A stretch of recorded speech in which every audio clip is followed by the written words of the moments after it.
Basic music theory যে কোনো বিগিনার্সের জন্য খুবই গুরুত্বপূর্ণ।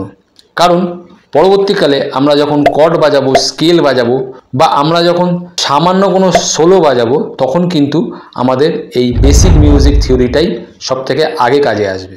তাই প্রত্যেক বিগিনার্সেরই উচিত গিটার শেখার শুরুতেই এই বেসিক মিউজিক থিওরি সম্বন্ধে ভালো মতন জানা। আজকের এই ভিডিওতে আমি বেসিক মিউজিক থিওরি সম্বন্ধে ধারণা দেবো এবং প্র্যাকটিক্যালিও দেখাবো তোমাদের গিটারে। তোমরা ভিডিওটা অবশ্যই লাস্ট অবধি দেখো।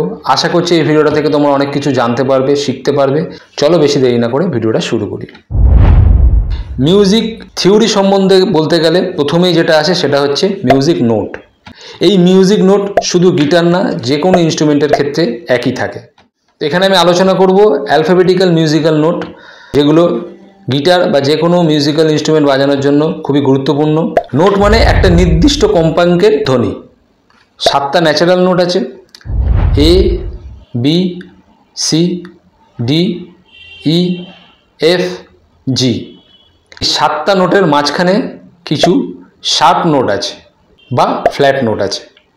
যেমন এ থেকে বি এর মাঝখানে আছে এ শার্প বা বি ফ্ল্যাট, সি থেকে ডি এর মাঝখানে আছে সি শার্প বা ডি ফ্ল্যাট, আবার ডি থেকে ই এর মাঝখানে আছে ডি শার্প বা ই ফ্ল্যাট, এফ থেকে জি এর মাঝখানে আছে এফ শার্প বা জি ফ্ল্যাট, জি থেকে এ এর মাঝখানে আছে জি শার্প বা এ ফ্ল্যাট। 7টা ন্যাচারাল নোট আর শার্প বা ফ্ল্যাট নোট আছে সেটা 5টা। তাহলে এই 7 আর 5 মিলিয়ে টোটাল 12টা নোট মিউজিকে আছে। এই 12টা নোট নিয়েই কিন্তু মিউজিকের টোটাল খেলাটা চলছে। এই 12টা নোটই একটা সার্কেলে ঘুরছে। এই 12টা নোটের বাইরে আর কোনো নোট নেই। এই 12টা নোটকেই আমরা ঘুরিয়ে ফিরিয়ে বাজিয়ে বিভিন্ন রকমের সুর সৃষ্টি করছি। এই 12টা নোটই খুব গুরুত্বপূর্ণ মিউজিকের ক্ষেত্রে। এবারে বুঝতে হবে শার্প বা ফ্ল্যাট জিনিসটা কী। শার্প এবং ফ্ল্যাট নোট একই, এখানে কনফিউজ হওয়ার কিছু নেই, শুধু বলার ধরনটা আলাদা। এ থেকে বি এর মাঝখানে যে নোটটা আছে সেটা এ থেকে একটু হাই হবে এবং বি থেকে একটু লো হবে। একটু মানে হাফ টোন বা সেমিটোন। এ এবং বি এর মাঝখানে যে নোটটা আছে সেই নোটটা কিন্তু আমরা এ শার্পও বলতে পারি, বি ফ্ল্যাটও বলতে পারি। এর থেকে হাফ স্টেপ ওপরের নোটটা কি, তখন বলছি এ শার্প। বি এর থেকে হাফ স্টেপ নিচের নোটটা কি, তখন বলছি বি ফ্ল্যাট।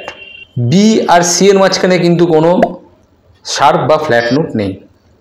সেরকমই ই আর এফ এর মাঝখানে কিন্তু কোনো শার্প বা ফ্ল্যাট নোট নেই। যদি সি থেকে শুরু করি, পরপর নোটগুলো বাজাই 12টা note. C, C sharp, D, D sharp, E, F, F sharp, G, G sharp, A, A sharp, B. এই সি থেকে বি অবধি একটা অক্টেভ, মানে এই পুরো যে সার্কেলটা আমরা কমপ্লিট করলাম এই সার্কেলটাকে একটা অক্টেভ বলা হচ্ছে। এরপরে যখন বি এর পরে আমি আবার তার পরে সি নোটটা বাজাবো, সেটা কিন্তু আগের সি থেকে একটু হাই পিচ হবে। পরের সিটাকে আমরা বলবো হচ্ছে হায়ার অক্টেভের সি, মানে আগের তুলনায় আগের সি এর থেকে এটা হাই অক্টেভের সি বাজালাম। এবারে আমরা 12টা নোট গিটারে বুঝে নেব ক্রোম্যাটিক্যালি। ক্রোম্যাটিক্যালি মানে ক্রমবর্ধমান, মানে একটার পর একটা, কোনো রকম গ্যাপ দেবো না। ক্রোম্যাটিক্যালি এগাবো তখন কিন্তু হাফ স্টেপ করে বেয়ে এগাবো বা সেমিটোন করে এগাবো। এই ফ্রেট থেকে যখন এই ফ্রেটে আসছি, এটা কিন্তু একটা সেমিটোন, এফ, এফ শার্প, মাঝখানে কোনো গ্যাপ নেই। কিন্তু আমি এফ বাজিয়ে যদি এইখানে বাজাই তাহলে এটা হোল টোন বা ফুল স্টেপ। সেক্ষেত্রে আমরা মাঝখানে একটা নোটকে গ্যাপ দিয়ে এখানে বাজালাম, মানে এফ বাজিয়ে এফ শার্প না বাজিয়ে আমি এখানে জি বাজালাম। আমি একটা এক্সাম্পল দিই। ওপরে এই 6 নম্বর স্ট্রিংটা ই নোট বাজলো, তাহলে এর পরের নোটটা কি বাজবে, এর পরে এফ, এর কোনো শার্প নেই বা এফের কোনো ফ্ল্যাট নেই, তাহলে এটা এফ নোট বাজলো। এবারে আমি ক্রোম্যাটিক্যালি যদি যাই, কোনো রকম কোনো গ্যাপ না দিয়ে, তাহলে পরপর নোটগুলো কি হবে, এফের পর এফ শার্প, তারপর জি, তারপর জি শার্প, তারপরে এখানে আসবে এ, এ শার্প, বি, বি এর পরে কোনো শার্প নেই, সি এর কোনো ফ্ল্যাট নেই, তাহলে ডাইরেক্ট সি বি এর পরেই। তারপরে এটা C sharp, D, D sharp, এবার এখানে কি এলো ই,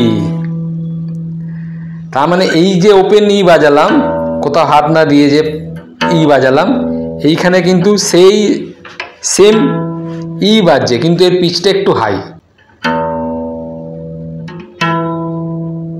ই থেকে এই ডি শার্প অবধি এলাম, একটা অক্টেভ গেল, কমপ্লিট হলো একটা পুরো সার্কেল। তারপরে এখানে যেইটা আসছি এটা হাই অক্টেভ বাজাচ্ছি, পরের অক্টেভের ই বাজাচ্ছি। এই সেম জিনিসটা কিন্তু প্রত্যেক স্ট্রিংয়ের ক্ষেত্রেই এক হবে। ই, F, F sharp, G, G sharp, এ। তাহলে এর পরের নোটটা কি? এ থেকে একটু হাই হবে, তাহলে এটা এ শার্প, বোঝা যাচ্ছে একটু হাই বাজছে, একটু ওপরের দিকে বাজছে। আর তারপরের নোটটা কি?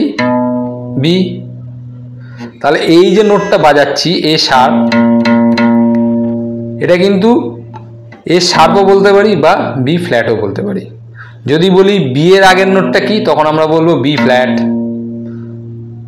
কিন্তু যদি বলি এর পরের নোটটা কি, তাহলে বলবো এ শার্প। যেহেতু এর দিক থেকে আসছি, তাহলে এ শার্প। বি ফ্ল্যাট বললেও ভুল হবে না, এ শার্পও বলতে পারি, আবার বি ফ্ল্যাটও বলতে পারি, যে কোনো একটা কিছু বলা যায়। সেমনি যদি আমি বি এর দিক থেকে উল্টো দিকে যাই, বি, বি ফ্ল্যাট, এ, আমি এখানে বি বললাম, তারপর এই নোটটাকে আমি বি ফ্ল্যাট বললাম, যেহেতু বি এর দিক থেকে যাচ্ছি, আমি এটা এ শার্পও বলতে পারি, ভুল হবে না তাতে। তো মেন ব্যাপার হচ্ছে এটাই। আশা করছি ভিডিওটা তোমাদের ভালো লেগেছে, যতটা সম্ভব আমি সহজ করে বোঝানোর চেষ্টা করেছি। আজকের ভিডিও এখানেই শেষ করছি, আবার পরের ভিডিওতে দেখা হবে নতুন লেসন নিয়ে। সবাই ভালো থেকো, সুস্থ থেকো, আর অবশ্যই প্র্যাকটিস করতে থাকো। টাটা।